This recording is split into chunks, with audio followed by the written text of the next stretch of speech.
Minute Papillon. Bonsoir, c'est Anne-Laetitia Béraud, bienvenue dans Minute Papillon. Ce mardi soir, on parle de monstres.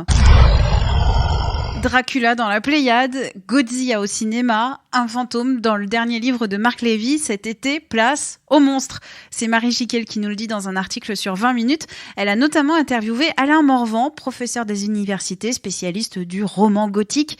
Monstres, miroir de nos sociétés. J'ai demandé à Marie de nous en dire un peu plus. Tout d'abord, les monstres, est-ce que c'est un phénomène de mode ou une fascination continue ? Moi, je pensais que c'était une mode. C'est pour ça que je suis partie sur l'écriture de ce sujet. La Pléiade publiait les vampires. Et ça me paraissait complètement dingue que la Pléiade, qui est vraiment l'édition prestigieuse par excellence, se lance dans ce sujet-là qui est quand même assez très Twilight, pas très littéraire en fait finalement, littéraire dans la grande littérature. Et en parlant avec Alain Morvan, qui a préfacé l'édition de la Pléiade, il m'a dit que mais non, les monstres avaient toujours existé et qu'il n'y avait pas du tout de retour et que c'était en fait des catalyseurs de nos angoisses, de notre perception du monde et aussi que ça nous ramenait aussi à mesurer la normalité en fait. Quand on regarde un monstre, on se sent normal et du coup on sait ce qui est normal et pas normal.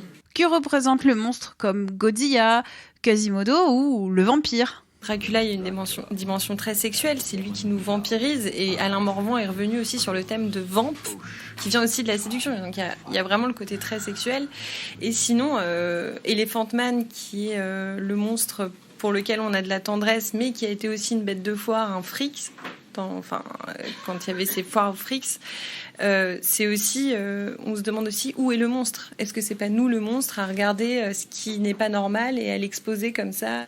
Dis-moi quel monstre tu aimes, je te dirai qui tu es ou de quelle société tu viens. Est-ce que c'est vrai ou pas trop ça ? On le voit avec l'histoire, les monstres mythologiques, avec plusieurs têtes, il y avait beaucoup on m'a expliqué qu'il y avait aussi l'angoisse d'être dévoré, donc ces monstres qui viennent manger les têtes.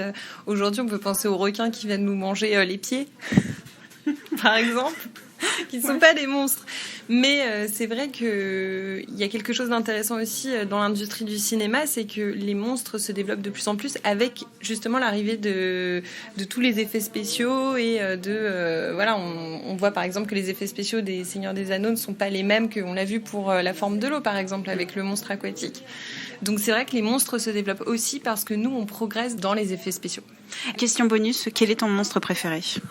Attends, mais tu me demandes ça comme ça. Mon monstre préféré, mais moi j'ai beaucoup de tendresse pour Elephant Man en fait.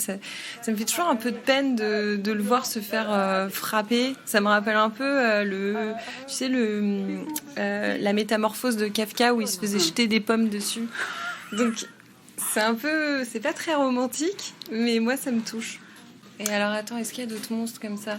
C'est Victor Hugo aussi qui adorait les monstres, qui disait que les monstres c'était totalement le contraire de la normalité en fait, mais que c'était la gentillesse incarnée. C'est pour ça que par exemple l'homme qui rit, qui était considéré comme un monstre, ou le bossu de Notre-Dame, pour lui il avait beaucoup beaucoup de tendresse pour les monstres. Un peu comme nous si tu veux, on est un peu comme Victor Hugo finalement. On va pas dire qu'on est des Quasimodo, mais on a beaucoup d'amour pour Quasimodo. C'est ça. Merci Marie. Son article, Dracula, Frankenstein, Godzilla, les monstres reviennent en force et ils en disent long sur nous. C'est à retrouver sur 20minutes.fr. Quant à Minute Papillon, pour nous écouter, rendez-vous sur votre plateforme de podcast préférée et sur le site 20minutes.fr.